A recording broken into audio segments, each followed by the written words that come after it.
Hello, welcome to Not That. It is dead. That name I will never speak again. I will change all the logos and everything on the screen.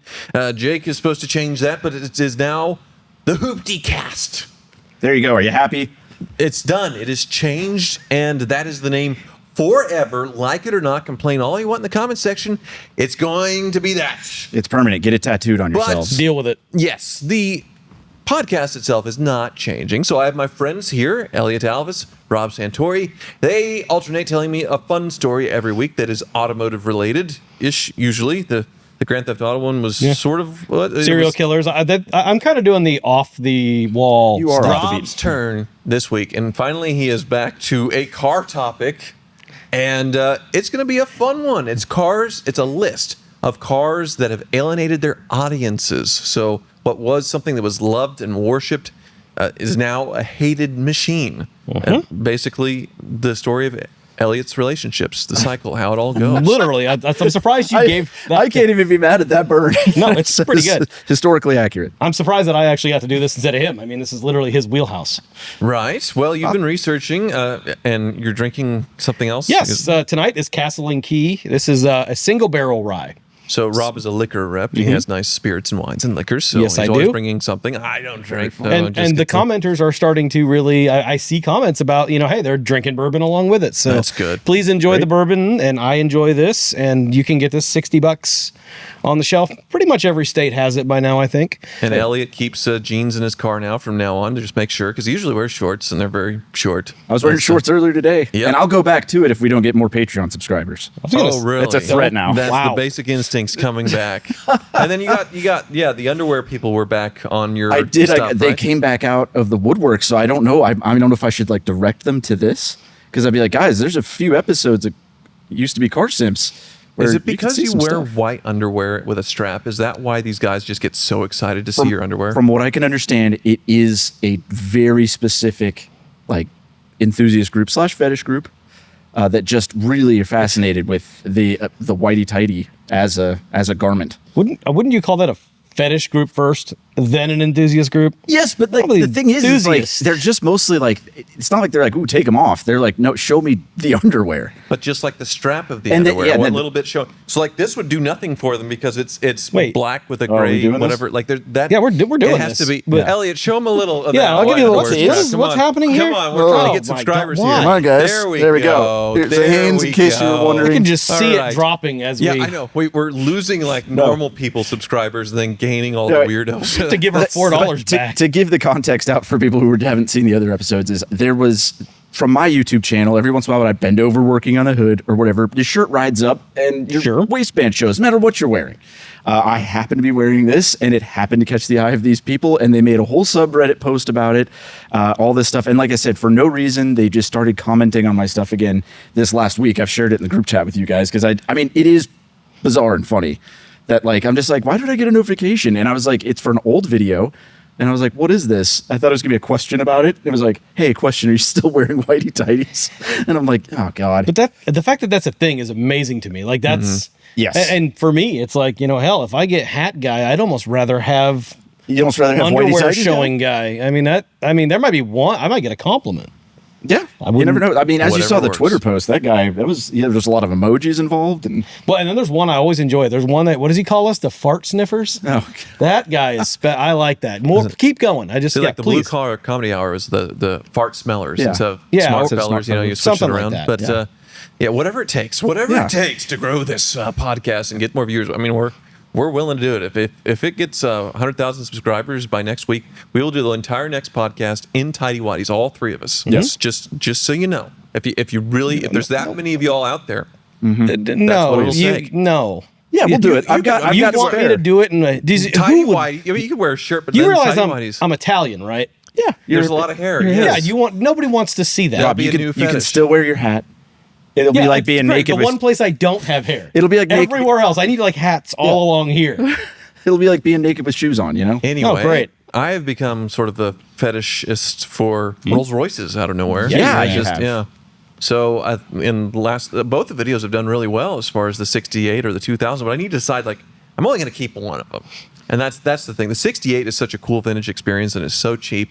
The Seraph needs more stuff. and it's worth more.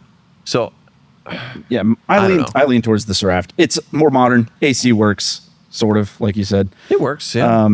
And as cool as the old one is, it's really annoying to drive a right-hand drive car all the time in here. I mean, like I said, it's novel, Rob, Like I said, it's novel for a little bit, and then it's like, I got to go turn left on green again.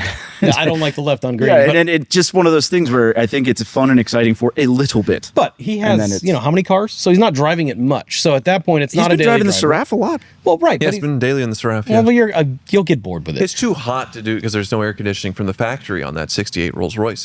That's the way it came. No, but I mean, if you look at the two cars together, one of them looks more Daewoo than Rolls Royce. True. The And styling that's is harsh. The styling is And less distinct. I just don't.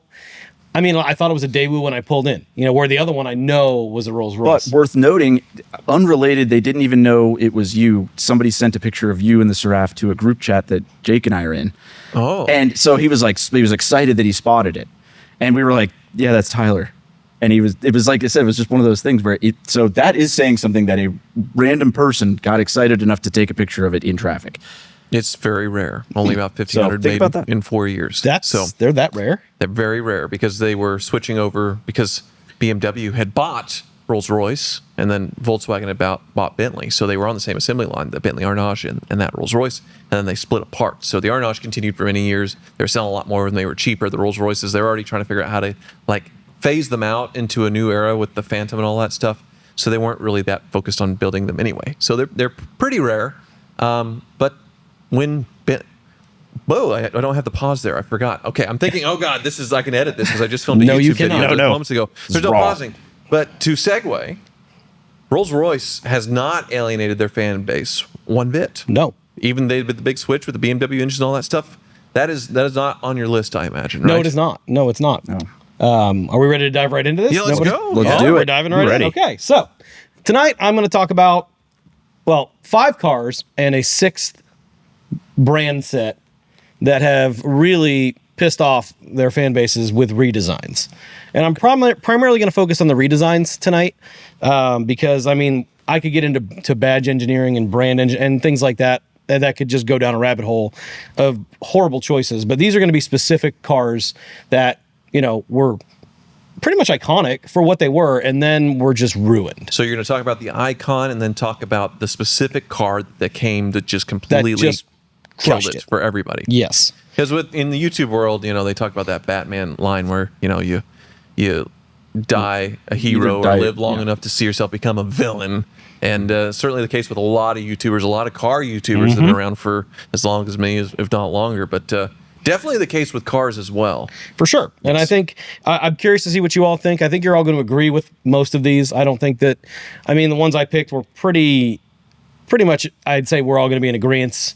They were ones that when they came out, we all were like, what the hell were you Okay. thinking? So with that being said, let's start. We're going to start with the Chevy Blazer. Well, Yes. so I wonder when you think they jumped the shark. And I'll get into that. So, the Chevy Blazer introduced in 1969. It was based on the CK pickup truck platform.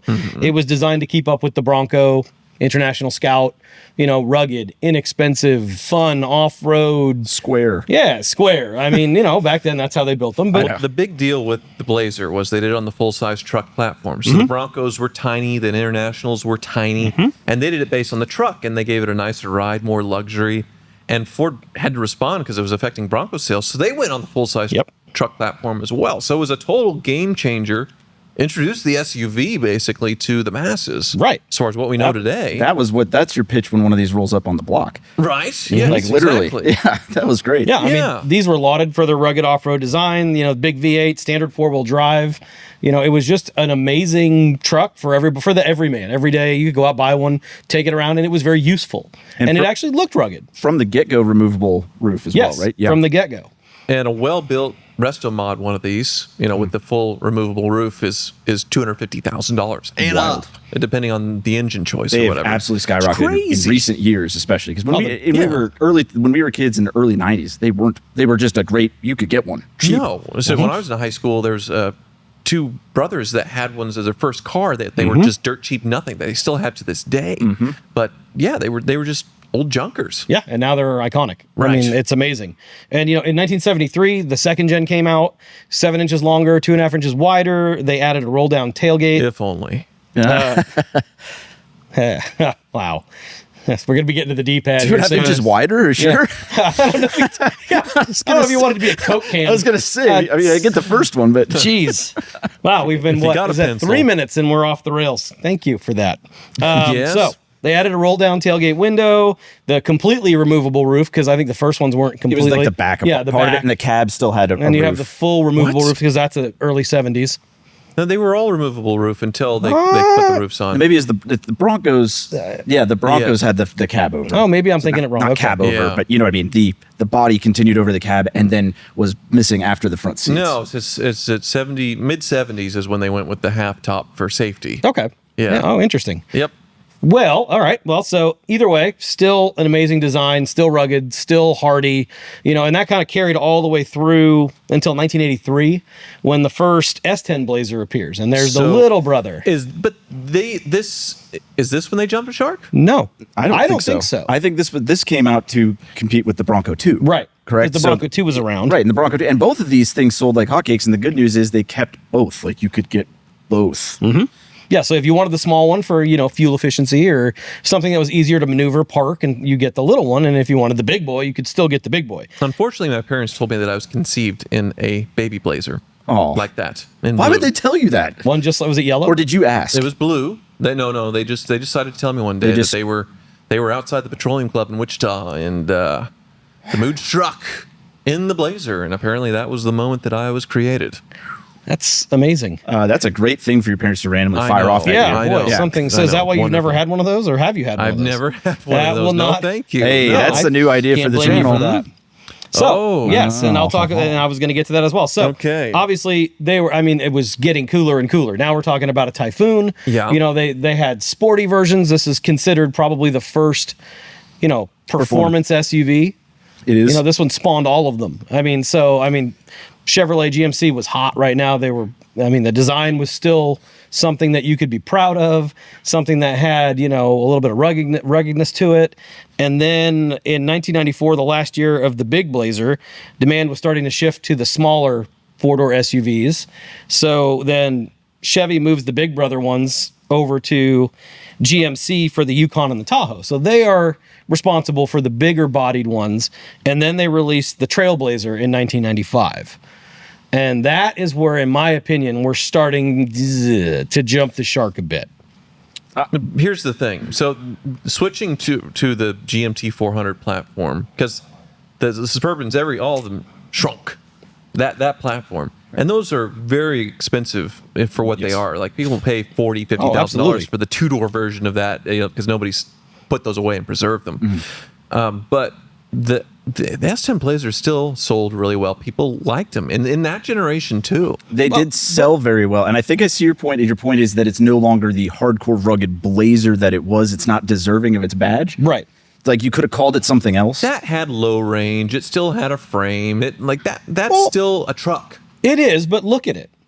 Yeah, it's the very, S10. it's very, It's the 90s. It was a car and driver. Some other people, they panned it as being basically just forgotten in a parking lot. While it was still capable, it was still, it's still kind of, I'm not saying it completely jumped, but this is the beginning. I'm not saying we're going in a good This direction was here. in vogue in the 90s. The Durango got all bubbly, the Dakotas, the Ford, the Explorer went from the Jurassic Park blocky style to the rounded out style like this. That was futuristic. They were all ugly. It's ugly now, but back Well, then they're it was ugly then. futuristic. In my to see opinion, the they were ugly facelift. then. I didn't like them then. So I kind of get both sides of it. Like I have fond memories of these because when the GMC Jimmy started to be one of these, and before the last generation. Yeah, the ZR2, Yeah. the ZR2 Blazers and So my dad Jimmys, had they were really cool. My dad had those. I grew up with Jimmys, Uh-huh. and we even had a green '98 one of these. It was it was like just for some reason I know it's because I was a child, but I was like, this is pretty neat. Yeah. Well, you could clad it up and make anything look nice. A ZR2, with the Those are big cool, the spare, two-door. They look good. Those are they still cool. look good. They're still off road. They had the locking diffs and all that stuff. They're still decent off roaders considered to this day. So this hasn't jumped the shark for you yet. No, No, but you're still fine with what they're doing. fine. Yeah, Okay. Jake, if you find like a picture of that's cool. Yeah. it's okay. I mean, I don't know that because it predates the Nissan Xterra it's or cool anything like now. that sold like this was perfect for the youth, adventure market. But I think it's cool now. I don't know that when it came out to me, it was cool. I mean, you could throw a ZR2 I logo on. would buy. When I was a car dealer, and these at this point, these things are going on 10 years old. I bought every single one of the ZR2s that I could, sold them instantly. There was no hesitation. Every time it was a single dude, in early mid 20s that bought it, instant. And they were cheap. The interiors on all of them were falling apart because GM interiors. That's the way it was. Time. But other than that, they didn't really have much issues to deal with. Well, I mean, they did sell well, so I can't say that that in that sense that they were a failure. They're not. They sold well, just like all the Explorers of the time and the Forerunners of the time and all of that. They all did well. I imagine this gets worse. So I think we all know. Yeah, it's right. Yes. But the thing is, I think in your defense of saying why it jumped the shark is like if you were to find a picture, and I'm not asking Jake to do this, but the last image you had up there and the very first Blazer, you'd be like, look what they've become. Yes, that's like. You could definitely say like, okay, this is the emasculation of this car, but it was the times, and they had a name that people recognized and knew, and they went with it. I mean, it makes good business sense. If you've driven a stock one of like an early 70s Blazer, Drives like the a truck. wind noise from that top, and this is a freshly restored with new seals, it's so much wind noise. there's It's only so much you can ridiculous. do. The steering, it's all over the place. So the doors. Isn't that No, a Jeep this- now? Basically. So you're saying it jumped the shark with the new unibody one, In I my assume, opinion, right? and a lot of Okay. people will disagree with me, and I don't blame them. They have good points. I just What think are the points? what if we're going off of a redesign, and I'm going off of redesign, design. So So the I thi- Trailblazer killed the Blazer for a long time, I right? think it did. It killed it, and eventually it killed itself in 2009. The sales were declining. It wasn't doing great. Pontiac was going away. It was the yeah, whole- poor I know. man. We It was know a that from bad the last time one. for GM. I was. So fast forward to 2018, where rumors are start to come around about the Blazer coming back. So excitement is building. So at this point, the Bronco has been pretty much at least. revealed. It's been teased, but it's that concept for 10, Yes, 15 that was years, pushing. and it was like, But- geez, just make it, please. right, Yeah. Right. And so Chevy knew that. Everyone knew that. And so, they started showing some renderings around, they just not Chevy, but people were making their own renderings like, this is what we want it to look like. Bring back the muscular, bring back, make it exciting again. And then, as it got closer, we started seeing some of the spy shots and people started getting concerned. And it was, oh my God. Basically, when it finally came out for the reveal, it was, and I'm going to do this. Well, you brought a prop. I brought a prop. A sad trombone. We're a Sad prop show now. trombone. That is what they made, which to me, Is a Camaro station wagon. it's a Camaro that had intercourse with a Kia. Yeah, with none of the performance of a Camaro. No, I mean it's brutal. Oh. So I mean, yeah, basically, if you put those, I mean that's pretty much spot on. It is. Good It to is. see Rob's Photoshop skills here. Yeah, they're pretty good. I thought. Well, Did you yeah. make this? No, I didn't make. Oh, it. okay. Oh. I didn't make For that those at all. just listening, it's a picture of a So- Camaro above a Traverse, and the meme from Family Guy where Noah is in the Ark. Oh, an Equinox. I can't even see. See? Sorry, Okay. I thought it was Could a have been a Traverse from the Blazer. reflection, but anyway, yeah. And then it comes out as the Blazer, and the guy's It's going with very pedals. unfortunate. Yeah, because the Bronco and the Bronco Sport were such a slam dunk. Mm-hmm. They easily could have done something like that and tried harder. But I mean, nobody that was into the old Blazers back in the day would have been even remotely interested in that. The boards were hilarious. They were inundated with consumers that were like so excited about this, and they're like, "Wait, this is a base price of $45,000 for what basically is an Equinox with some sporty bits on it?" Like, and like perfect like that is saying right there, the Blazer we wanted, which is what a lot of those were the renderings that people were making, which that I would buy one be of those sweet. up top. Yeah. And then what you get is just another bland SUV. They wanted a Blazer based on the full size, but nobody's going to buy a two-door, so that makes no sense. Bronco did it right. They did, it's unibody, but it has plenty of off-road build, and as far as the technology in there, so it makes it a better Jeep because a Jeep is still very old school in its construction, all that stuff, very rugged, very very archaic. Yeah. And the Bronco offers a little bit more luxury and comfort, and it obviously kicked their butts. I was totally wrong when we did that video when you first bought the Bronco, and I was like, people aren't going to buy this. It's too expensive, and look at the way that these things are put together. It's terrible. I was so wrong Oh, because absolutely. big, You were wrong. huge sales hit. Oh, and I mean, I drove, I think we put up to 40,000 miles on it. So I put some life into it. But you were scared. You sold it because you were scared. I was scared only because the first early run of engines that mine was in the batch was susceptible of engine failure like early on. I think most of them failed within like 15,000 miles. So mine made it out of Yours that. was having like screen problems too, right? It would need to screen reset every once in a while. So it was starting to show First year cars have stuff. I mean, it was not only a first year car. I would say it was like early because build it was too. one of the ones that, it was the first one in Wichita. It was the first one that actually like right before they stopped sold everything because of the tops the hard tops were delaminating. It actually was like on the truck when they stopped sold that. So it was an early one that pushed through. I don't think anybody would argue with you on this one. No, I would hope not. Anybody in the comments, do you think that this is any better than what original? I'm going to go no chance. Definitely not. I think everybody agrees on that. I think it was I just wanted to mention this. I think it was a very confusing move by GM, knowing that Ford was going to go after Jeep customers and knowing that GM could have undercut Ford customers going with the same kind of thing. And then they did do an even worse version of just carrying a name that people recognize and throwing it on any mid-size SUV. Well, Right. And it was just like, it just added insult to injury. I think if they called this something else, it might have done better. And then even worse, there's the Blazer EV Oh, Right. boy. built on the same platform as the Lyric, and it's almost the same price as a Lyric. Like, I mean, we're talking less than $5,000 differences. It feels Right. like in the trims and all that stuff. And the Lyric's so pretty, and I call it Camaro EV because that's what it looks like, but it looks like it's so hideous. yes. I don't understand. Yeah, it's like the interior's not as nice. It's like, it is a very odd thing. That's why I don't see them everywhere. You know? And I mean, honestly, I mean, the Blazer name pretty much dies with that because now I know the ICE ones are going to be killed after the 2025 model year, so they're done.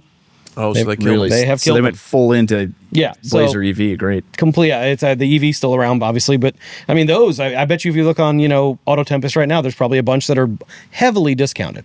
Yeah. New because they can't give them away. Right. I don't even know. No, There's not that would enough- be cool. What is that? That's the Holden Trailblazer. Oh, okay. Golden Trailblazer that Jake's showing a picture of. So Okay, so yeah, that makes sense. He's showing a whole picture of the Holden Trailblazer, which we don't get here, and it's actually based on the little truck, like it used to be with the Right. Bronco, the Blazer but Sport. the last and time everything. that Chevy brought something from Australia, I know. Elliot talks about it with Pontiac. And, Well, they did bring the SS, which was still a Holden. No, did but terrible. that didn't do well either. all terrible.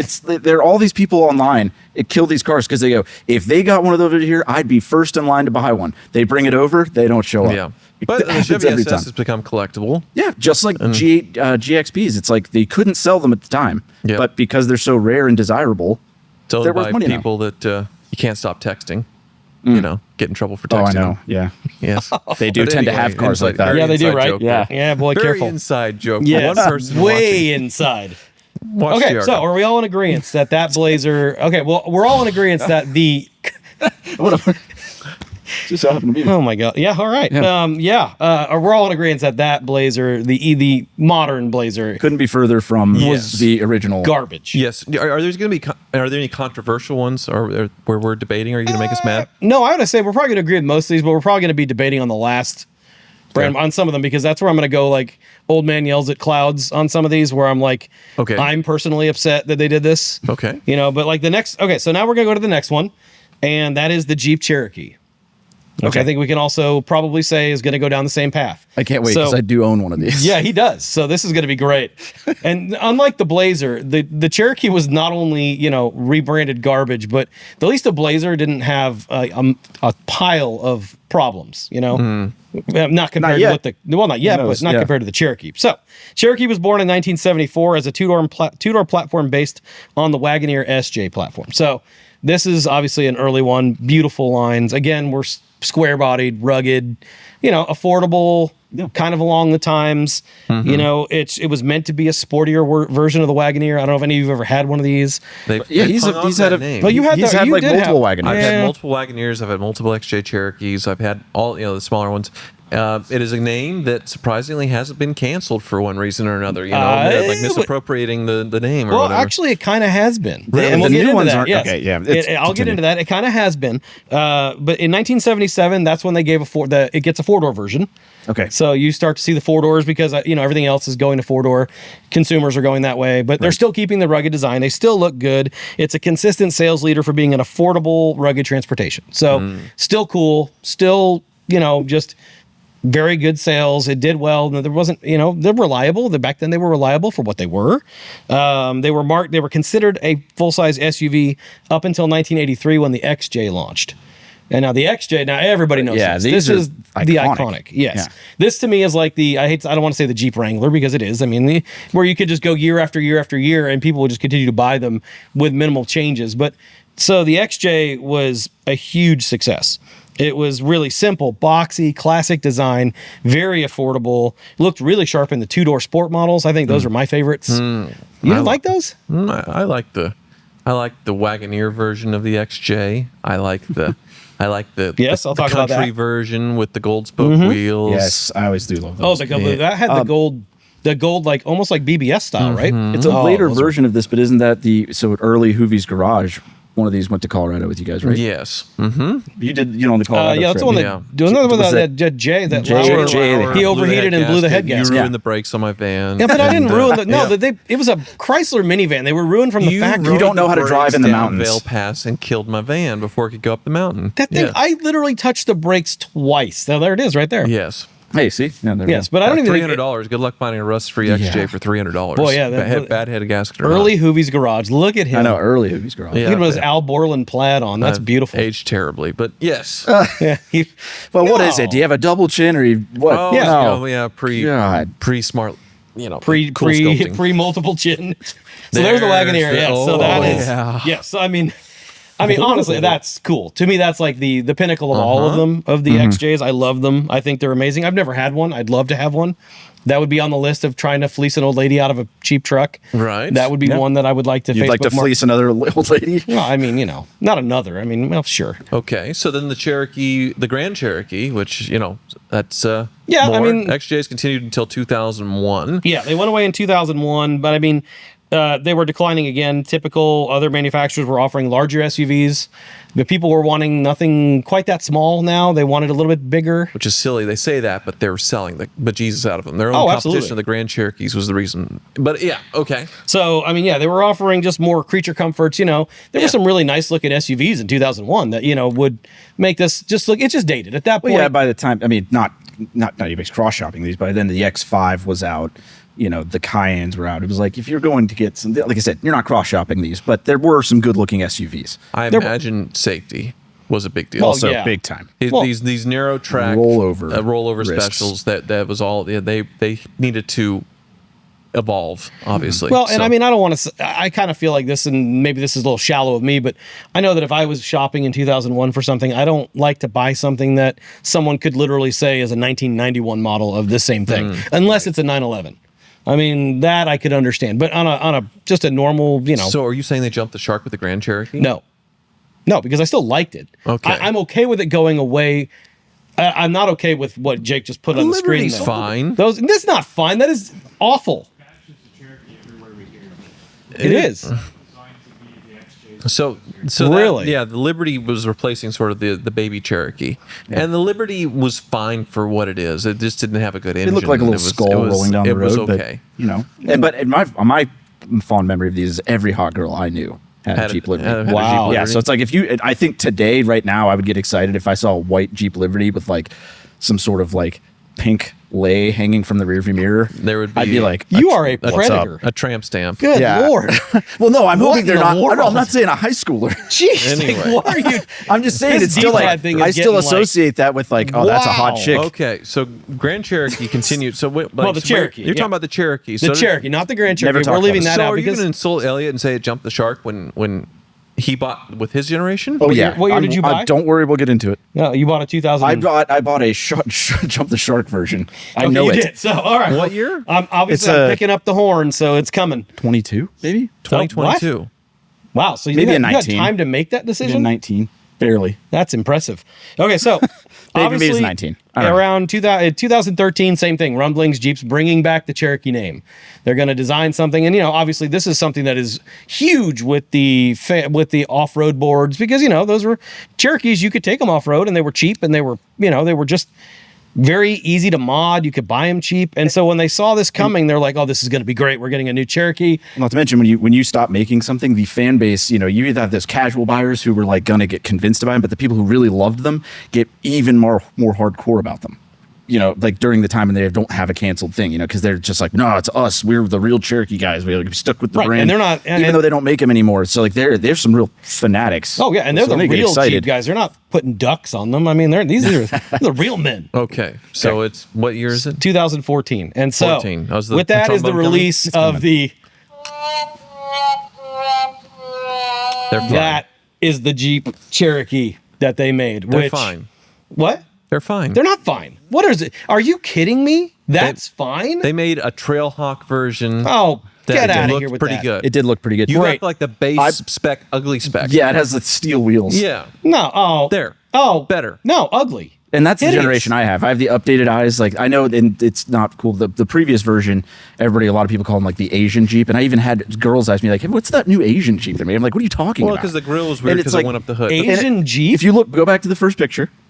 So you can't Yes, say it's that. very I know. racist. It's You because of can't say that. I Very didn't racist. say why. You I don't just need to said say the why. questions. You can't call because that an those, Asian Jeep. those aren't the headlights. So, Right. But that is the but headlights. it looks like the headlights. That It's is- they're not. They're below that. What are you talking? What are you? So the what are you? just never mind. Anyway, What in the? Yeah. See, that's not the headlight. We'll move on. And then- but yeah. this Yeah, is let's- not one that, no. You're insane. You're insane. There's plenty of these on the road. People bought them like crazy. They made a Trailhawk version to go off road. It's the right proportions. It's not good looking, but it's not hideous. Are you kidding me? They got destroyed when they came out. The styling was panned. They broke out of the factory. The transmissions were glass out of the factory. They had tons of problems. They were lemon lawed all over the place. They were just the Jeep enthusiast, which again, you're That's talking about a every single redesign. Chrysler product Yes. made in the last Fair. 10 years. But your Jeep enthusiast hated it. Don't tell me a Jeep enthusiast saw that and was like, "That is the Cherokee I want." no, but that see, is a, not a what they Jeep wanted. enthusiast definitely bought this for their high school student, college student. right. Girls bought it. Yes. Because it was cool and cheap. Young guys bought it because it was a Jeep and they get the Trailhawk to go off road. Yeah. It still worked for the target demographic. Now, and I also want to mention the reliability. A majority of these were Turbo 4s, and the transmissions did have problems early on, but you could still get them with a 6. So those were more reliable. But they had a lot. I mean, you could. There were hackers that could get into them and actually hack into the software. That's still and every Chrysler. mess with That's it. a Chrysler. I get it. Yeah. I get it. But I mean, okay, how are they doing now? I mean, I don't know sales numbers. Well, how are they doing in 2024? How many do they sell? How well, many? Stellantis completely blew up everything because they probably made this $50,000. Well, how many did they sell in 2024? I don't know. 0. 0? Okay, Because they couldn't- killed it. making them? Okay. So I was how gonna say. good was it? because they decided they're Italians and decided to bring in the Hornet to replace it, and those aren't selling either. Ugh. So they're making all Well, kinds of I'd stupid have put the decisions. Hornet on there if it had something But to it- reference ex- against because it's hideous. Well, yes, they have an old Dodge Hornet, but anyway, no. So my experience with I bought the refreshed version of this, Jake, the second one you put up. Yeah, They changed much the front better fascia looking version. Yeah, and you it get was- the Trailhawk. It actually looks Yeah, pretty so decent. I have that, but I have the Overland version, so it's like that's their Denali or whatever. And honestly, my ex-wife has put 60, 70,000 miles on it now, and I bought it new. It hasn't had a problem. yeah, I mean, okay, it's had like weird little problems, and luckily we have Tyler Potter, who I she take got it to. rear-ended in it. Oh, wow. She got sides. Oh, that's side swipe She got, is not- Oh, she got okay. T-boned. How does Sorry. what is a side swipe, Ellie? Do we have something Sorry. for a side swipe? No, she got T-boned. T-boned. So that's back into the sexual wheelhouse. Anyway, honestly, it has not had any problems. It had an oil pressure sensor go out, and Tyler Potter replaced it while I was standing there. Wow, one car was good. That means they're all good. I mean, it's not that it's good, but this isn't something where it was an immediate this is an absolute disaster because they did sell okay. They sold okay, but they didn't do that great. Stellantis can never do anything great ever again. They've Well, not completely now. ruined themselves. Well, the They're electric done. Charger pretty much confirmed They're done. that. Didn't they make a commercial recently that like the guy's like, "We listened to you. We're so sorry. We're bringing the V8 back." Like, there's a commercial out there now where the guys like they're literally like, "We listened to our fans. We heard you." I do like a corporate apology tour. Right. That's pretty great. So, all right. So, only one. I'm the only one on this. I'm on an island on this. I do understand it has strayed from the original, but I think it's also just as kind of capable and the modern version of it. So it just has feature comforts. The Blazer was a unibody street car, looked like a Camaro, had no off-road ability compared to the Blazers before. It was totally different. This one still had the DNA of the original and some upgrades. It would do way better off-road than a stock XJ from 2001. Way better with the tech that it has. The doors shut better. I can respect and understand that. I agree with that. I think I'm kind of, I don't know, maybe that's just a boomer in me that just is like, I want something that if it's going to be gone for a while and it's going to come back, I don't want it to be just another crossover SUV. I can understand that. It's okay, Rob. Try again. Wow. Jesus. Try again. So can you give yourself the womp womp horn? okay. Yeah, hold on. Okay. Yeah, this is for myself. 'Cause I We got can that disagree. wrong. It's okay. All right. Well, great. Coming to the next one. This is going to be wonderful. All right. I think me and Tyler are going to get eaten up in the comments about this one. I probably. Well, maybe see. not. So this next one is hard. There's a lot of these, and it was hard to pick just one because this is an entire brand. But I'm gonna go. We don't have that much time, so I wanted to just pick one, and then we'll kind of gloss over at the end some of the other missteps. But I'm gonna say the BMW 7 Series. Now, Really? BMW 7 Series launched in 1977. The E23, beautiful styling. The iconic quad headlight design. I mean, it was the first BMWs that actually had onboard computers. They had service interval indicators, a dictaphone, and then the old Yeah, Hey. I bet you like a good dictaphone, huh? So, thanks, Jake. And then, of course, the one thing that I loved that I remember with these when I had an E28 that had this was that famous check control panel. It's like the early check engine light, but you had like 9 of them with the little lights that would pop on when something would go wrong. Such. So yeah, BMW kind of pioneered having like 38 check engine lights in a car. You're going to go through the whole history. Anyway, I'll let you keep going. You cannot. Concerned. How dare you? I am concerned. You kept concerned over what? About when you think that BMW. I think you know I when know just when keep you're going to going. say it, and I already disagree with you. If you Are say you it, this insane? podcast is over. So anyway, I'm not going to say it. I'm just saying. You had the Icon, which I still have, the red shorty sporty E38. Well, hold on. I got to go through the E32. There's a whole the other E32 is wonderful. So, There's obviously they had the buttery. They had and there's an Alpina, which I mean was amazing. I mean, so they changed the design in 1986. The E32 came out. They kept the beautiful quad headlights, big, beautiful saloon. Just look at that. That is beautiful. Look at the butt on that. That is a butt. Okay. That is a butt. Okay. I mean, beautiful cars. Long wheel. They started with the long wheelbase version. You can get an IL, which was the longer one, so you have more room in the back. I mean, the design was still mostly true to the original. It was really sleek. Long, low, and lean is what I would call that. And then to me, we get to the pinnacle, which is the E38. Which is what I have. Which is what you have. Which there's one of the ILs, one of the long wheelbase cars. You can tell by that big rear door. Those were released in 1994. Oh, there it That's is. the first M Sport package car appears. Now, I could say that this is the beginning of probably when the M Sport. Obviously it's when you're starting to see this, but the M Sport as we know it now is a joke. Let's be honest. Really okay? We've made it through all the videos. Yeah. Are you going to say the Bangle butt alienated? No, I think this is hideous. The worst car they've whatever. ever made. Obviously not. Nobody thinks that. But are you obviously going to not. say Bangle alienated their fan base? Of course I'm going to say bang. No, you don't get to talk first. Let me explain. Okay, do your sad trombone thing. All right, hold on. Well, you're skipping over all my good stuff. This is why I said which is fine. Everybody Because wants you to wanna- get to the good part. I already All said right. I pre-disagree with you in this Yeah, fight because I knew this was disagree. coming. All right, here we go. Jake, can you please put out the bangled? Even the horn doesn't want to agree with this. Lo, tell me what on any planet how that is anything good. In sales, that outsold 3 or 5 to 1 the 2001 model year. That outsold. It was a huge smash sales hit. It was the biggest deal for BMW ever. The tech was so it defined an era where now luxury is defined by technology rather than like how the car feels. I hate that personally, but now tech rules the world when it comes to that, and people loved it. People bought the crap out of them. Good, they sold. Congratulations, they were shit. That doesn't. You're talking about how it alienated its fan base. Well, it did it. You're talking about cars that alienated it you. It did. No. You guess This is my boomer screams at trees moment. But yes, it alienated, but it was panned. It was considered, it rode nice. It had a lot of tech, but the tech sucked. The iDrive system was garbage. Yes. And it was like, they said it was garbage. In the reviews, it was reviewed as garbage. It literally said it was droopy faced, a fat, slow pig. You know what? It was because reviewers were coming in, they wanted to say it was ugly, and then they wanted to say the iDrive sucked because they only had 2 hours with the iDrive system. But Jake, and go then they back. were done. Go back to the original picture. They didn't learn the iDrive system. And they had never been introduced to any of that kind of technology before. They were used to buttons. They were used to old school. So the knob, these old boomers writing car reviews didn't know how to work it. Right. They were just stupid. There's the bangle butt. We're showing the bangle butt, there's a term for it.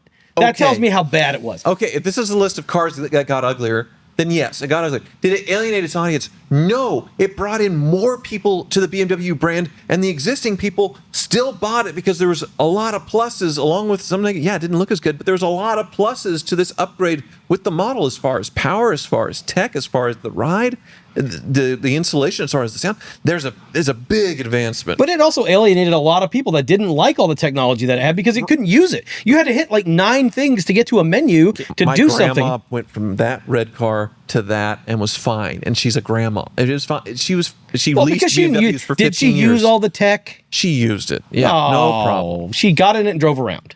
Jake, are you okay? The facelift looked a lot better. Yeah, the facelift totally better. did it. Yeah, and then they fixed it after a couple of years. That's not that much better. Let's be honest. There are so many better cars where they instantly alienated their audience and just closed up overnight, just killed than the bangle butt. This is the low hanging. I'm sorry, Rob. I'm sorry. This is exactly why I did this. We need to have conversation about this because I have a different feeling than you do, and a lot of people will agree with you, and 5 people will agree with me, and I'm fine with that. But that to me, I think that just the way the design was going, I feel like it ruined the 7 Series all the way up because now if you look at the ones from 2021, that's what I thought you were going to choose. Well, and they're bad too, but I mean they're also bad. The BMW i7, is that the electric one? The i7 with the massive grille? Is that the current 7 Series? That one alienated its audience. That is way more atrocious than the bangle butt in that angle. It has Jeep Cherokee headlights. No, I know. I'm Sales are in the toilet. Yes, they're bad. Sales are absolutely in the toilet for these 7 Series. People are buying the SUVs and all that stuff. And yeah, they haven't done any kind of big innovations. Now it's just like gimmicks. And they're just coming up with the latest gimmick and thing. Yeah, there's no big like, oh my God, this is the next era of driver tech, something I never thought of before that BMW or Mercedes are introducing. Now it's just like, oh, it has 5 scented fragrances that you can load in a bottle and it'll poof out like a little fart in your face. Like that's the stuff Mercedes they're coming up with too. now. I know, but that's the stuff they're coming up with now because they're totally out of ideas because they can't make flying cars yet or whatever. So, but when the 745 came out, I still remember being very impressionable age, being like, this is the future. This is crazy. Also, even if you don't trying to find even if you take the tech out of the bangle, get in that, which is the nicest version of an E38, and get in a really nice condition early, like 745, if there's one left. It feels like you jumped 15 years. Yep.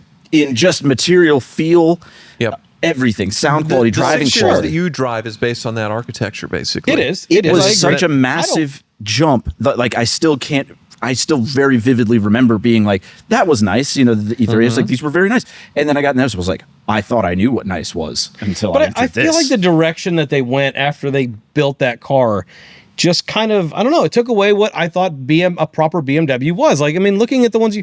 The best looking 7 Series. Yeah. That is not that good looking. You bought an Alpina B7 that I unfortunately dove on that grenade and got completely screwed on.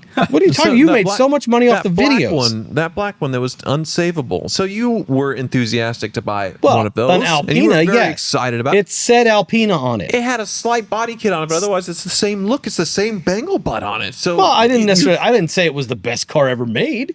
I wasn't excited. You were excited about it. I was excited about it. Okay, that's fair. Okay. But I think it's still, I mean, if you look at the newer ones, and I mean, let's go all the way. I feel like the way the styling started to go, I don't know, it just kind of turned off BMW to me, I think. I agree. I mean, now that's not bad looking. That's the Alpina. No, Yeah. it's not bad, but I mean, put up the BMW XM and somebody tell me that's good looking. That's almost like Now I feel like they've just lost intentionally. their way. Yeah. The ridiculously large kidneys and BMW not listening to anybody about that is definitely something where they're alienating their audience, where like, this is ridiculous, we all hate this.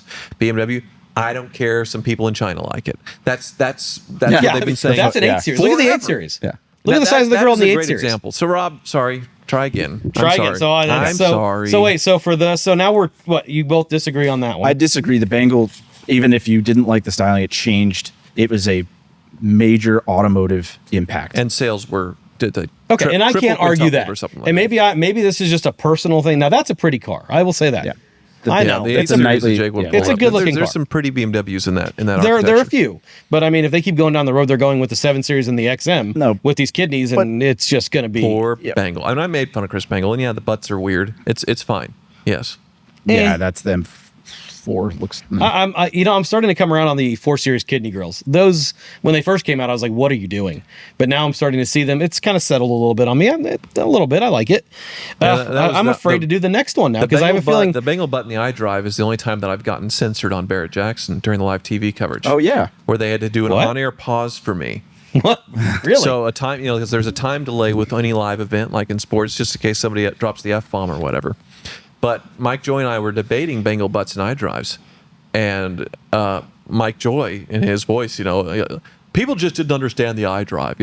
You just reach down and grab that big knob, and something happens. And that's what he said live on air. I just couldn't let it go. I was like, How could you? Really? Did you really just say that? What? It's like reach down and grab that big knob. Really?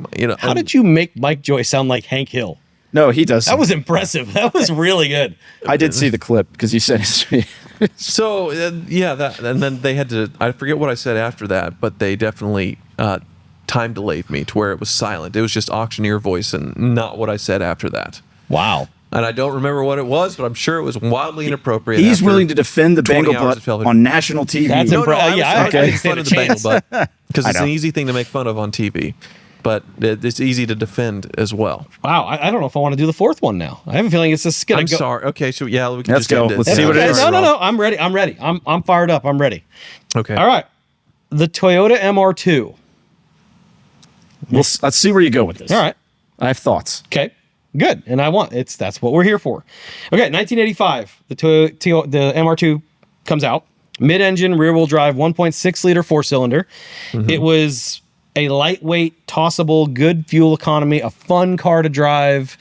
It was just a really neat looking car. It kind of gave off like a little baby supercar vibe. Toyota they're having fun. In the world of Camrys and the things they were making. They were having Corollas. more fun back then than they ever have since. Yeah, this was like something, there it is, something really fun, different. Like they're really entering the pop-up headlights, they're playing around with some fun I stuff. got one on a trade at my car dealership for $500. Oh my goodness. I didn't know what it was. I didn't care. Like he just said, I have this car traded in. I forget what he was buying, but it was something very different. I was like, it had a little bit of rust in the rear quarters, but it was a supercharged stick MR2 original paint. Had some graphics on it that looked really cool from the period. I was like, I don't know, $500. Okay. And he took it and I drove the thing. I was like, oh my God, this is awesome, incredible. And I asked $1,500 for it and sold it in 2 minutes. I was going to say, it's like not And very. I didn't know. He didn't know either. And So- these are valuable now. Clean ones are super valuable. You can Yeah. get, there are just not a lot of clean ones out there. But in 1988, that's when they did the supercharged one. You got 145 horsepower, 30 more than the base car, and Okay. 140 pounds torque in a car that was 2,500 pounds.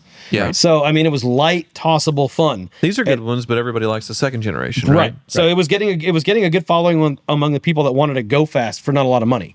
So you get in one of these, and they were fun. They were cheap, and they feel fast when you're not going fast. Too, right, because is you're one of the they're things like a about go them. kart. You're on the ground. Everything feels faster when you're that low. So 1989, they released the W20 design.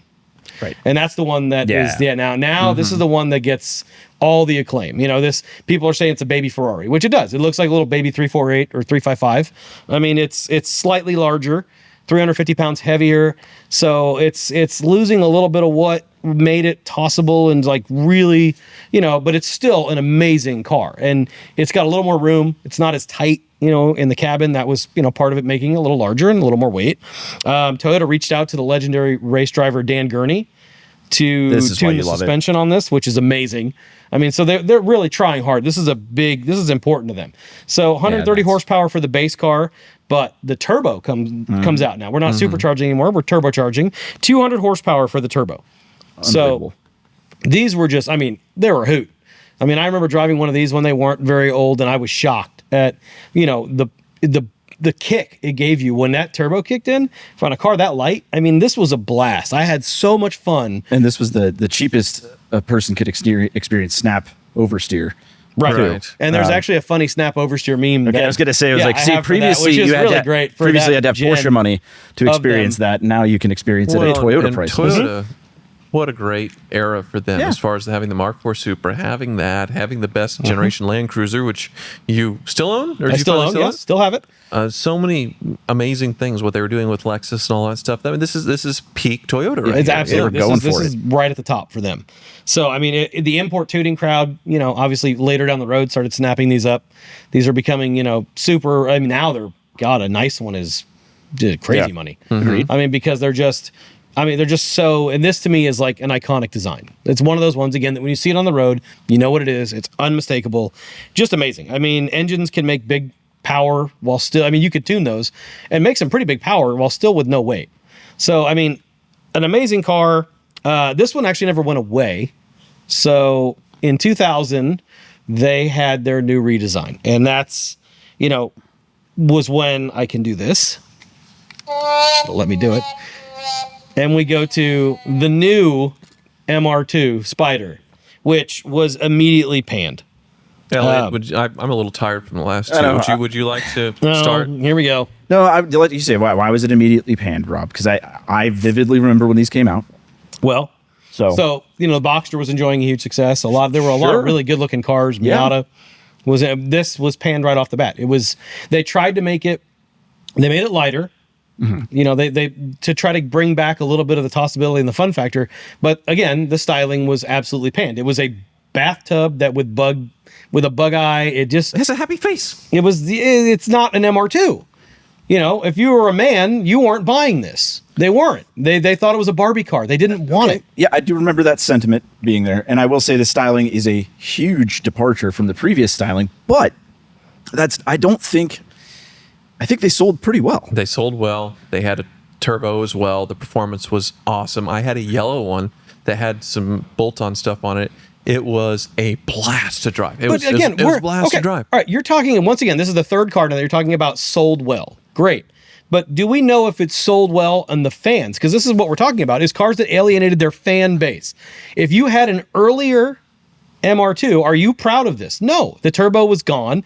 It looks like a Barbie car. It's ugly. Yeah, it is ugly. I don't know if we ever got attractive. Did we ever get the turbo version in the US? I don't think so. I thought all of ours were mine NA. had turbo on it. Yeah. Oh, you must did they had turbo? Yeah. Because all of the ones I knew about were NA, but that's regardless. NA, yeah. One of the things a I little say, squirter on it, so it was aftermarket. But yeah, one of the things I would say that specifically means that it did not alienate what it started out as is what MR2 stands for. It literally stands for like mid-engine or mid-ship rear-wheel drive two-seater. And what is it still? A mid-ship rear-wheel drive two-seater. It's still an MR2. Okay. Right? Well, but that's so great. It's a car that says it's good. It looks drastically different. It's not wedge-shaped anymore, and it's not a T-top. It's a full-blown convertible. And I will say, I do remember people being like, wow, those headlights are huge. But you got to remember, this is the time of the WRX had the bug eye. The big headlights were kind of that like very short period of time, early 2000s styling trend. Obviously, we moved on from that, but I'd also say, look at these cars now. I do remember vividly a time when these cars were $3,000 or $4,000. Right. They were very cheap secondhand. I think there's a generational difference here. There must be. And like we were around to remember the older MR2 and like, yeah, that's cool. Okay. Then this one was like, I think that there was posters of it. I think there were magazine covers. I think that overall it wasn't. Who made a poster of that? Well, probably Toyota. Yeah, that's it. But no, I get it. And like I said, especially when you compare it to the Boxster, And Yeah, and look at that. But the thing is, think about the price. You could buy one of these for the price of a wheel on a box. But look at the hood They were gap. the. Look at that. It's hideous. I think that's intentional. Well, maybe, but it's I don't still know, ugly.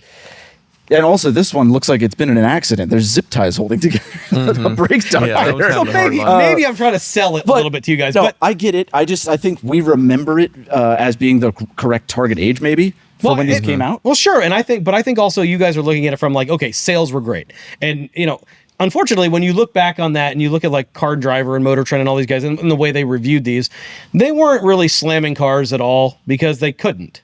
Right. They could have a little bit of, well, the styling is a little bit bland or but they weren't going to go and just completely crap all over a car because they knew that wasn't going to be good for them. Right. Well, it was never going to be as, it's kind of like the F40, F50 thing, obviously not in the same price range, but it's like, yeah, it's not as fast as the outgoing model. So where I went for my emotion was I went to the boards of the fan sites, and that's where all the negativity is. Which of course it is. That's where it's always going to be. But and that's it. It's we're talking about fan bases. And if you're a big fan of the MR2 with a turbo and a Ferrari F355 lookalike, and then they build that, they're going to hate it, and they did hate it. Now it could be a sales success. Great, a whole bunch of cheerleaders bought it. Wonderful. But it's like it's not. I have another thing that's just an interesting tidbit on these that I like that I've never gotten to drive one, but that Jake's going to hate. So these were only available in manual or automated manual. They didn't make a slushy automatic one of these. Right. So Really? like, previous, like a Miata, you could get an NC, well, actually you could get an NA and B, everything in a torque converter automatic. These had the cheapest entry level outside of a smart car of a single clutch automated manual. Now, of course, nobody liked that transmission because it was, you buy one of these and you go, well, I need an automatic. And they give you one of those and they tell you to just drive it like an automatic. It burns through a clutch in 10, 15,000 miles. And you're not expecting that on a Toyota. You generally can't afford that if you're buying a Toyota. But I thought it was a really cool thing. That's how sporty, like at the core that these cars are. They were like, we can't, obviously, they didn't have enough horsepower to work with, but they didn't, even for the automatic version, they kept it sporty. It was the same amount of power loss or parasitic drag that you experience on the manual. There's way worse examples out there, but feel free to try again. It's okay. Wow. So It's all wait. right. So right now we're. It's all right. It's okay. So You're- wait. So you're right now we're in trying. agreement on one car. You're Of this trying. whole thing, one car. Yeah. How we're in agreement many on. more you got? I got one left, and then we have. Okay. Okay. And I swear to God, if you disagree with So- me on this, I will throw you out of your own But podcast. it's not like Porsche going water cooled and running a headlight because everybody just screamed and got furious about that. No, it's not. So But you're then not those doing sold that well. one. No, I'm not doing that one. I know they sold well, but that's definitely an What example. would where- you? I'm or- curious, Elliot. Or Corvettes losing pop-up headlights. Well, and that's- oh, God. but Yeah. that's not that. No, I but mean, no, you just they're- talk about people just shouting at clouds. How'd they sell though? Then Great. you just. Then you Well, just contradicted your own or, argument. like, if Yeah, you're how going- can I say Corvette if you're they going- sold better? Like there was a huge decline in quality from Mercedes S classes from the 140 to the 220, and everybody was like, "What the hell happened?" As far as that, even from the 90s to the 2000s, and there was a big quality gap, and it was Speaking of noticed, what and the hell people didn't happened, like- are we allowed to or no? Yeah. Oh, that's not out yet. That video's not out yet. All as right. far as Yeah, that. yeah. You But- can't talk. You just made a horrible decision. Oh, it's for the prices. Oh, no, horrible. It's not. But there's so many. There's so many. I mean, horrible, but I mean, I kind of, there's one thing I like. But Oh, anyways. goodness. All right. All What's right. the next? All right. Okay, in your opinion, would you say of all time is the one in your mind that alienated the fan base the most? And let's see if it's what I have on mine. And he doesn't know. I mean, honestly, he gives us the homework to do. We make these. We do It's not the- go over this ahead of time. This is which is why I'm getting shit all over. So what? Supra. The what? The Supra. The Supra. So, what do you think? I mean, it seems the obvious Yours. choice. It's the one that everybody's. It's definitely like on everybody's mind. I mean, they even make joke vanity plates about them. I mean, it's kind of in the lexicon now. It's like associated with it's not a real suit. Like it had the biggest fanfare behind it. Obviously, it went out with a bang and then came back. And it was like, Are you talking about the Supra? Yes, I am. Okay, That's so you what I'm guys are saying. both in I- agreement on Supra. I think Yeah. that makes the most All right, sense. so- Unless you're going to kick me in the balls and go C4 Corvette. No, I'm not. So Okay. the last one is the Cadillac Escalade. Oh. Okay. Interesting. It's not the Escalade. It's the Okay. Toyota Supra. Okay. But thank his you. face. Well, worth yeah, it. they all got worse after the GMT Yes. 800s, So but that's Toyota fine. Supra. Yeah. You're correct. This is one that I think we can all agree on. Yes. Finishing on a strong one before we Good go to job. a brand name. Okay, that's very good. Okay, so I'm not going to talk too much about the early Supras. We're going to get into the Mark IV, which is what really brought it. The first Supra was in 1979. It was known as the Celica Supra. My mom actually had a Celica, which was kind of cool. It was not the Supra, but not the reason why I got into cars, but it was, she smoked in it so bad you get in it. And my God, the cigarette ashes and cigarette butts were everywhere. So I never looked at it as like a fun car. I looked at it more as like I'm going to die in this. Rolling ashtray. Yeah, rolling ashtray. It was gross. Sweet. So, so we're going to skip over that. And that is an MK3 Supra. Yes, I just. And that is one of my favorites. But Car Trek Supra. Yeah. That released yes. recently. Yes, and I wish, and you did not sell that to me. Well, Freddie gave it away to I'd have Captain bought The that. Franchise. clutch was I'd slipping have- so I bad. The don't engine was care. knocking, the clutch was slipping, and now I there's put some more miles holes on in that thing. Yeah. It ran. Let's Yeah. just say that. That's another one that's on my short list of cars that I. There's look at the that. Car Trek Mark Look III at that. Supra. So that Hey, those are the ones one- I threw the wheels away. What? I threw the wheels away. What else do they fit on? No. I could have used it. No, Okay. we still have two of them. Mitsubishi. What? Really? They fit on a Mitsubishi? It's got Mitsubishi wheels. Oh, the Evo. The Oh, old it- Evo wheels. are on Oh, it. it Yeah. does. That's right. It Gotcha. would They have. got transformed. They, Actually, that would have been funny to put on the they tank. stole them. That's Oh, impressive. That's Anyway, impressive. But the Okay. Mark IV is the The icon. Mark IV is the icon. So it released in 1993, immediately critically acclaimed by all the major reviewers. It had Ferrari F40 styling cues, that big wing in the back. 320 horsepower, 315 pound-feet of torque from a sequential twin-turbo engine. So, Overrated. okay. Oh, It's too expensive now. It's too Well, expensive no, now. yeah, I now. do agree with that very now, much. but so. I'm looking at that in blue. Oh my God, beautiful. Anyways, but it was cool. It had a smaller turbo that was at full song at 2,500 RPM for low end, and then at 4,500 the big one kicked in. It's 0 to 60 in 4.6 seconds stock back Which then. That's all the people rip those out, put a big turbo in, and say, "I got a 1,000 horsepower Supra," and it's really not. But even then, Yeah. I remember when these came out, even because I was, 20,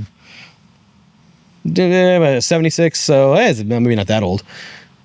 I thought you 18, were calling yourself somewhere there. 76. Yeah. I know you- Yeah. there's nice vintage Porsches that sell for less than Mark IV Supras that are nice. But I remember these running around when they were shiny new and bright. There's something about the rear. From the rear, this looked so aggressive. This had one of the coolest taillight designs Yes. because they did that, faux, like they're suspended in the housing rather than it just being red plastic Right. reflector.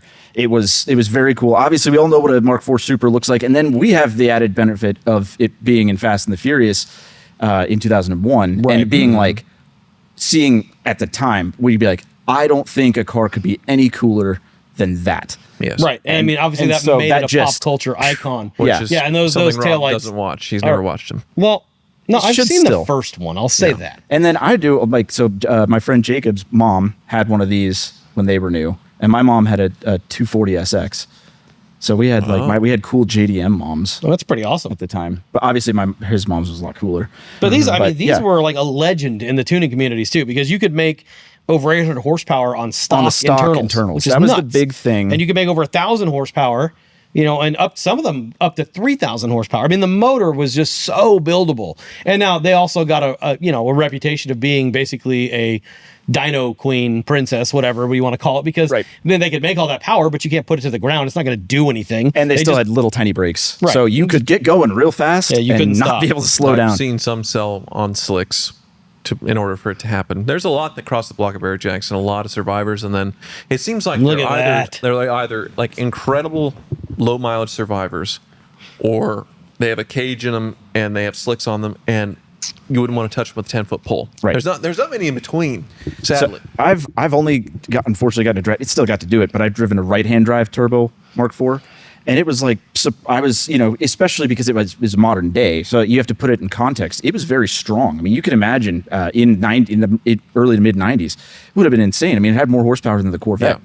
but it was a Grand Tour. It was comfortable. It had nice interior. I and mean, it was, we sold the Fast and Furious Supra at Barrett, one of them from the first film, for $600,000, something My like that. God. It was pretty wild, but yeah, to be able to sit in it, to be able to drive it, move it, that was a pretty cool So thing cool. to say that I've done that. That's pretty awesome. Yeah, but It was discontinued in 1998 in the U.S. in 2000 globally. Obviously, same thing. Declining sales, more stringent emissions. It was kind of it was a different time. People were still SUV handy. They were all about the SUVs and more practical. yes, And this there's was the Jake's putting up a Grand Tour version. SC, is that a 400 or 300? SC400. So that is the non-turbo 2JZ. Correct. The 300s were. Yeah. So Oh, the 300. Oh, this is the 1UZ? Yeah. Well, either way, the people do the same thing with these, and they Yes. make sleeper Supras. they're essentially. super fast. So, cue sad trombone. It's coming, but there's a little bit beforehand. 2014, Toyota teases a rendering of what is Yeah. what the Supra is going to be, and this is the concept Good They, looking. that they, they had made. they had a name And- for it, and they made a rolling one. Yes, FT1. the FT1. Yes, Thank the you, FT1. Jake. Because I remember I was like, this is going to happen. Yep. They have a model that moves. That is more than a clay model. So I was like, I remember. It had this long swooping hood. It was just beautiful. It really kind of showed what Toyota was wanting to build. And people lost their minds. The fan boards were going crazy, going, oh my God. Everybody was like, that meme of the dude from, what is it, Bender, the show Bender that's on Yeah. Futurama, that's Futurama. like, give me my money. That. It was, everybody just couldn't wait to sign up to get in line for one of these because, looking at it, beautiful. That is a beautiful concept car. And then in about 2018, 19, as it gets closer, you get them giving you more of a realistic view of what you're going to get. And people were nervous. It was shorter, smaller, stubbier. All of the beautiful lines and things were just kind of dumbed down, taken away. And it started looking just basically like a wish.com version. They could have made it like a really classy looking GTR. And as far as it being larger, like an LC500 on that platform would have been brilliant. A cheaper version on that platform. Yep. And at this Brilliant. point, Toyota is They had the hearing platform. this, but the car's built, it's made. So they're like, well, we got to unveil it. So in 2019, they unveiled it as the 2020 GR Supra, which was, I believe, Gazoo Racing. Gazoo Racing Yeah, is which a was what the GR silly name. would be very silly. But it was unveiled to massive disgust. Immediately everyone's like, well, this is not the Supra. This is not the Supra that I know. There it is. It looks like they just chopped it, squished it, took away everything that made the FT1 so beautiful and just were like, well, here, you're going to get this. Yeah. It was like everybody was wondering what happened. And what was worse was that it wasn't even powered by a Toyota engine. It was a wasn't even BMW. It wasn't even a Toyota platform. It was a BMW No, platform. a Z4. Yeah. Yes. It was based on a Z4. So not only did we just take the Supra name and throw it in the trash, we've shortened it. We've taken away the GT status of it because you can't tour anything in it. And then you've basically now made it a BMW where Toyota fans, when they think BMW, they think unreliable crap. Yeah. And then no manual transmission initially offered. which is really sent crazy. everybody over the edge. Yeah. That was like, okay. Crazy. And so, now this is something I like to point out. This is how bad the 2020 Supra is compared to a Toyota Previa. So for your audio listeners, there's a Yes. meme on the screen comparing a Previa and a Supra in bullet points. Yes, and Toyota Previa, manual available. Supra, no manual. Toyota Previa, mid-engine. Supra, front engine. You could get the Previa in all-wheel drive or rear-wheel drive. Supra was rear-wheel drive only. The Toyota Previa was actually a Toyota, not a rebadged BMW, which Toyota body kit.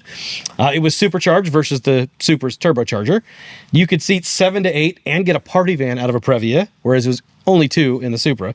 Swivel seats in the Previa versus seats that just sit there. And 0 to 60 in a certain time versus 3.7 in the Supra, which I'll give to the Supra. pretty fast. That's actually pretty fast. It's pretty dumb. Like I said, they had the LC500. They would not have taken any sales away from the LC500 if they made a low quality, like a not luxurious version of that chassis with the Toyota Aggressive kit and some performance and a totally different engine. Right. It would have been so easy to do. It doesn't make any sense. Agreed. They had all the ingredients right there. And I've driven But an LC500 on the track. They're and fantastic. It's great. I haven't driven It's one of great. those yet. But the one thing I want to say is the original concept that we all got excited about, the FT1, I believe, whatever, that did kind of look like it was about to compete with the Lexus LFA, which never would have sold, obviously. But then the second version of the concept that looked cooler and more aggressive, you're like, okay, you're right there, and we all thought it was going to be about this size. Something worth remembering that certainly didn't help sales, seeing these two things on the showroom together, is remember at this time we still do have the BRZ FRS GT86 on the showroom, and they're not too far off in size if you actually look at them. Yes, of course, one is a little bit fatter and lower and meaner and whatever, but you're going, all right, this one's 32 grand.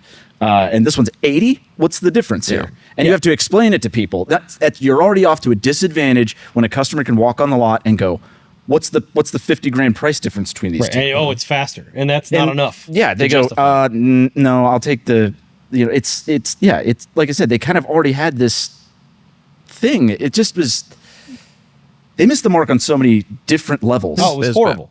And Toyota tried to save face, and they came out with this thing where they were like, well, we really wanted to go with the styling cues of the 2000 GT, which was, at this point was now an iconic car. And it didn't even look like that. Like nobody was buying it. They're like, no, this is a complete failure. It's a BMW underneath, and That's all it the is. resale. There's some that pop up wholesale that are in the 20s already. Wow. With some miles Which and is some issues and unbelievable. things, because they're doing the normal BMW fall apart things. And Well- I would love to get a Hoopty Oh, 5 version, 100,000 goodness. mile, one of those Supras, and just see how bad it is. Oh, absolutely. The ninjas. So I would be curious. I have a couple of things in its favor if we don't think about it. If we just take it as don't even think about its history, the car that it is pretty nice inside. They are decently fast. Especially if you're whatever. It's not a not Supra. not for the MSRP. I don't think. Right. I thought when I got in, when I drove the first one for the first time, I thought this is 50 grand nice. This is not 80 grand nice, and there is a difference, as we all know. One of the things that's going to maybe, like I said, depending on the age, one of the things they didn't do is they didn't put a dual clutch in it. It's the ZF8, so that should do well. I think those are going to hold up. And to its credit, like the Mark IV, these do respond very, very well to mods. Some people have gotten this Mark V, like crazy horsepower, crazy quarter mile times, but obviously it has the brakes and the modern day underpinnings to actually support it. So it does have that going for it. But in order to make that worth it, you got to buy one at 20 or 30, because you got to buy one at 80 and put 80 into it. they No. sold so badly terribly. that they won't.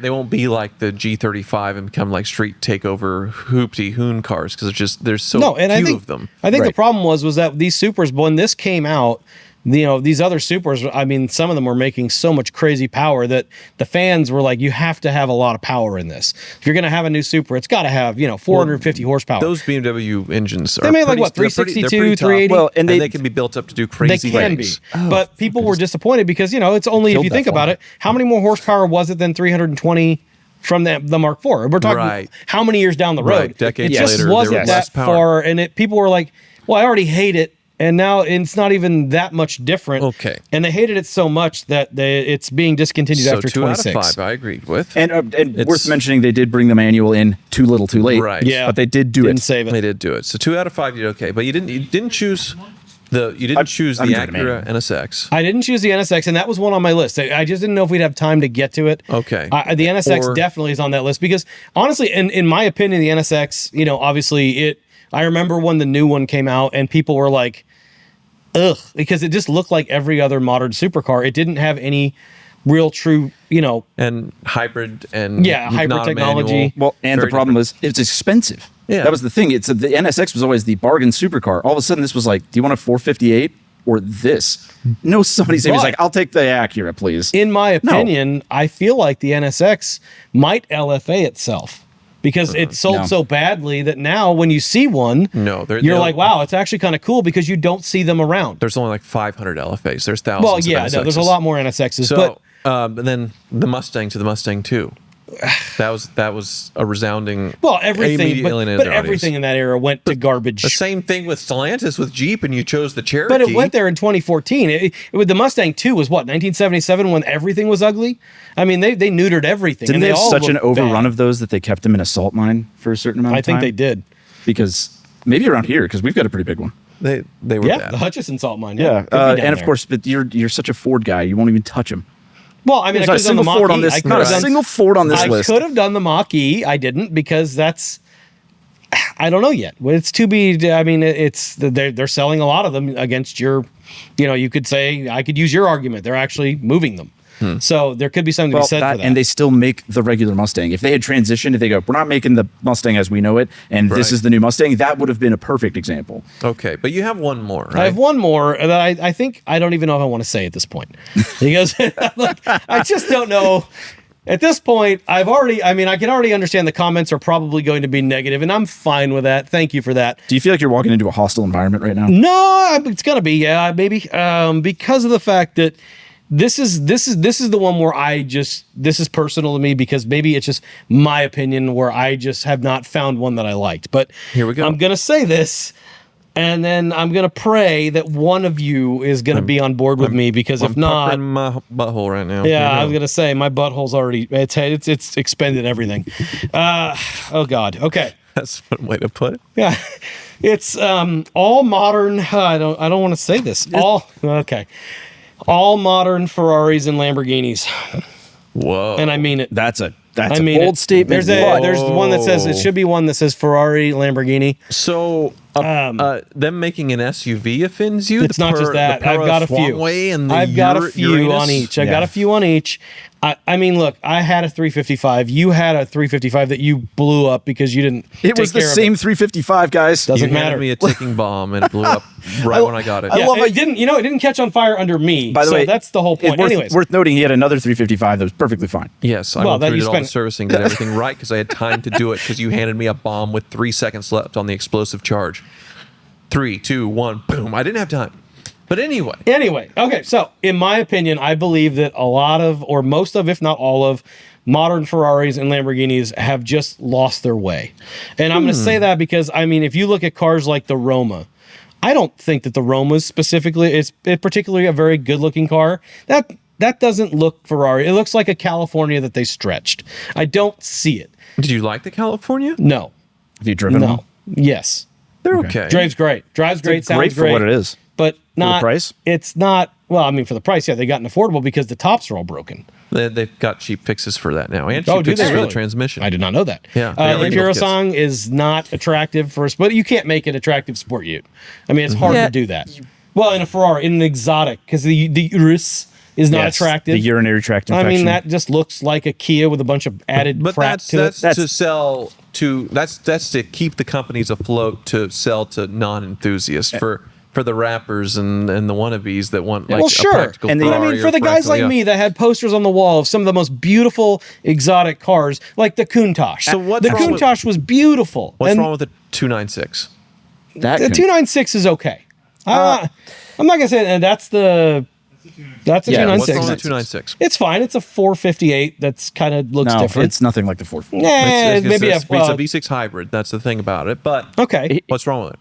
Well, what do I think is wrong with it? Yeah. Well, it's probably overpriced, and it's probably. I mean, I don't. Well, these are the more affordable ones adjusted for inflation. They're less than a 458 what they were back then. What's a new one? 400 and something. I don't know. Whatever. That's a lot. I know, that's what I said. What are you talking about? I think no. I think it's Okay, a maybe high 300. 200s, low 300. It's 300 something, but the last few I've seen, like sticker wise, they were either low fours or mid fours. By the time you're done adding, Ferrari level things, I don't like and I think this is overall, and I will expand on it later. Ever since they stepped away from Pininfarina, is they've went with this internal design language, which they carried across all of their models, starting with the SF90, which I like the SF90. And I don't. And I think it works on that. Like, I think the SF90 Spider is a very good looking car, obviously a depreciation topper. But I think the technology that's in it is cool. I think it looks cool. I don't think it's a $700,000-$900,000 car, which is why prices reflect that. But that same Horrible styling depreciation. Oh, does terrible. not carry over very well to other things, and it's just nothing like the Pininfarina cars we saw of the past. So the Dolce Cilindri, the 12 cylinder. the- I have that. the 12 cylindry- I could say that's a Supra. So I mean, mean, I'm sorry. I'd list it like this. So the 599 absolute wood for me, top Yes, wood. agreed. Okay, F12 pretty solid Absolutely. wood. 812 super fast. 812 super fast, Absolutely. almost back to 599 level wood. Now with this, I'm nursing a halfie. Well, I mean, look how lazy. Maybe. Look how lazy it is. It literally it's is. So, They were like, we have the 812. How do we change it? well, and okay. it's so lazy. They literally, what are we going to call this? Oh, I don't know. It's got 12 cylinders. Let's call it the 12 cylindry. Well, like that's where so I thought the lazy. Ferrari was the Ferrari. Yes, that But was where pretty funny. Where I really think that they've blown it is what is their Halo car? Well, it's supposed. Well, it's the F80 now. Okay, but Which what is- about the other one, the SP Daytona thing? Oh, with that's the the brakes Daytona. or- So that was cool because it was a LaFerrari with none of the hybrid stuff. Right. Okay, but no, the latest one that has all the strakes in the rear and all that. Yeah, stuff, that's the SP3 Daytona. which or- came out along with the F80, and then there's some others. No, and like it's, there's the they've been out. You can't even get the F8. But I know what you mean. Okay, It's but- overstyled. It's like, hilarious. But I mean, looking. which one is their Halo? So I guess obviously the F80 now. I think but- the F80 is the Halo car. because you have the large gaps between Ferrari Halo cars, I think if you had to ask them, like you go to the sales, like, what's your the finest vehicle, sir? They'll still direct you to the SF90. Price wise, technology wise, everything they've put. That's your. I can buy this as a regular Ferrari customer. Is the SF90s their top of the line? Their Halo car is always going to be one of the F cars, excluding the Enzo. But the SP3 Daytona, I think they only invited it. Yeah, so this is that.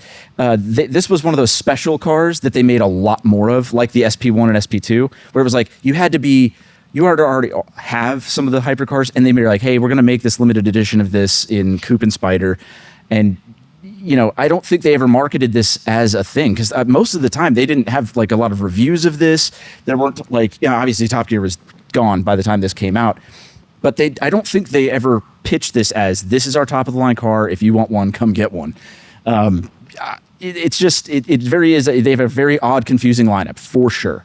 It's not the Ferrari that was very easy to understand from our youth, where No, the higher the number of the car, the fancier it was. So it's like, and maybe that's a generation gap. 599, 430. I don't think they've alienated their audience. I think their audience has become a bunch of speculator, like, look at versus I want F1 technology and beautiful styling. So like whatever the latest Ferrari's doing in their racing, I want it in the car, and I want it to be the prettiest thing ever. That's what they're still building. It's just these idiots that have got in there and thought that I can buy this and make money, or buy this and look cool, or I can be a collector, or work towards getting an F80 and the status of it versus what it was. I think that they're still true to form. But you don't think they've gotten lazy a little bit? Because I mean, and I'm not just Ferrari. Lamborghini is guilty with the Countach. I think the Countach, from what it was to the reveal, was a complete flop. Well, they're selling for under their MSRP now. So the people that bought them, that's tough. But they've done that cash grab for a long time now. As far as what was the one based on the Murcielago, the Centenario? The Sesto Elemento or no? No, gosh dang it! It was the because I've seen 3 of them. Yeah, they're crazy. The Revuelto, no, Reventon. The Reventon. The Revuelto is so, but the Reventon was cool because it was a like what's to come. Because then the Aventador looked a lot like the Reventon, right? But and then the Aventador had the Veneno, and they had some other stuff. They've done these 100, 200 cash grab for idiots. But we're talking about the Countach though, which is, and now that's another one. And that was a concept car. That was cool. That was cool. It was sold. They sold that. That's a one-off. That one actually has been sold. That's called like the Egoist or Egoist or. So what I would say though, I'd say Ferrari lost their way more than Lamborghini did, because I think Lamborghini still stuck to being ridiculous, everything else. I mean, they obviously have a lot fewer models. So the Revuelto, and this is a Mansory version. Yes, and the reason why I brought up a Mansory version is because that's the first car I've ever seen made better by a Mansory kit.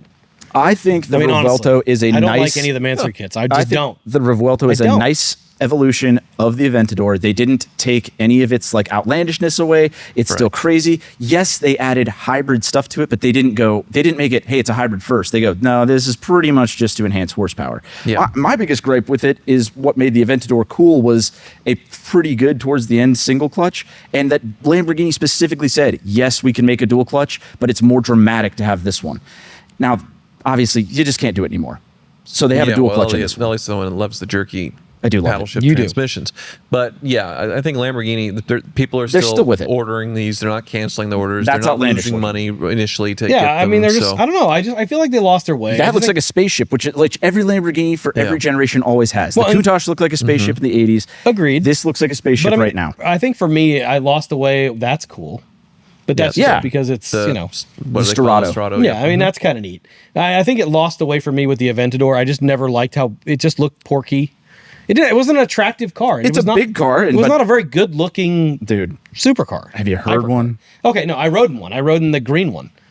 So, and it was the stock? No, when Pat had one. Oh yeah, yeah, I rode in his, and it was insane. What an experience. Rob's opinions are interesting. They're very interesting. They are very entertaining opinions. I don't know if entertaining is the word anyone's going to use with this, but I think so. Look at that. That is such a handsome vehicle. It's okay. It's not great. And I think they've aged well. Can you do one in green and a convertible? You literally could not tell, which is a mark of a good supercar. If you drove one of those anywhere right now, they go, that's a brand new Lamborghini, a layperson. Okay, that's fair. I never liked the Aventador S. Never liked them. Every Lamborghini gets uglier. But then they brought Well, me and back. The that's Aventador how I feel. SV. That's like my, if you go, hey, you've got this X amount of money, Aventador SV Roadster is peak modern-ish day supercar to me. Anyway, some hot takes here. Yeah, I mean, let us know what you think. Way I mean, to go. I obviously Yeah, I that. agree with a lot of what you said. Well, both of you said. You make a lot of good points. I think what I took from all of this is that you guys are looking at things from like a sales point of view. And yeah, if we go off of sales Jaguar. point of view, what? What about Jaguar? Well, That was the let's one. see where that goes because Well, right now it's going nowhere. Yeah, They completely ended their company. Oh, it's gone. But gonna be like, that's still unfolding. Like as we speak. I mean Okay. that's a whole different thing. Yeah. But I mean, All right. I think that we had some really good picks. I think there was some good discourse. I see what you're saying. Don't give that face. I see that face. I think you're just brushing us aside as saying we only looked at sales. I disagree. I was a fan of a lot of these cars. Well, you own a couple of them, which I can understand. Which helps, or at least Yes. we've all had experience with pretty much every one of these. Correct. So one of us has owned, Indeed. driven, or been around one of everything on this list. That's true. Will, nice work. Thank it was you. entertaining. I had a Thank good you. time. Good. Pointing out how wrong you were. You're not asleep, but so I that's a don't want to win. go like full Doug DeMuro and be like, "You're an idiot," and all Yeah, thank you for not Douging me. Yeah, which he does to me all the time. But Elliot, Yes. is next week. He'll Yes. be the storyteller, and he'll be talking about The history of the worst- D-pad. Oh boy, the worst automotive recalls in history. Which there's some real doozies in there. They're There's gonna all be some over good the ones. place now, but there was back in the day. There was some scary crap that happened. So should be fun. And if you all like this, be sure to like the video and follow us everywhere at Spotify and Apple Podcasts. And our Patreon exists as well. So thank you so much for all of you that are subscribing to the Patreon. We'll have some special content for you in there very, very soon. So, yeah, the Hoopty Cast. That's what we decided on, Hoopty right? Cast. Hoopty Cast. The Hoopty Cast is here to stay. Here we are. Thank you so much for listening and watching.